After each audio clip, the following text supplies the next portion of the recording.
Hi everyone, in front of me I've got Samsung Galaxy Z Flip3 5G, and let me share with you how to clear browsing data on this device.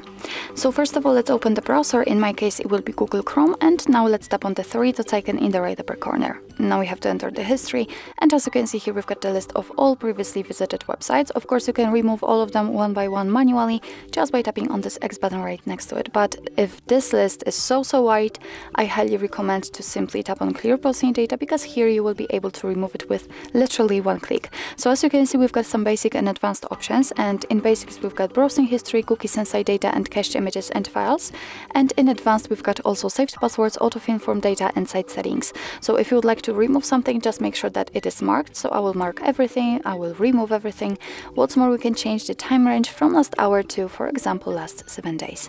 So if you're ready, just tap on clear data, and as you can see the history is empty, so it means that for sure we just removed actually everything, starting from the browsing history and ending on, for example, autofill from data. So actually this is it. This is how to clear the browser in your Samsung Galaxy Z Flip3 5G. Thank you so much for watching. I hope that this video was helpful, and if it was, please hit the subscribe button and leave the thumbs up.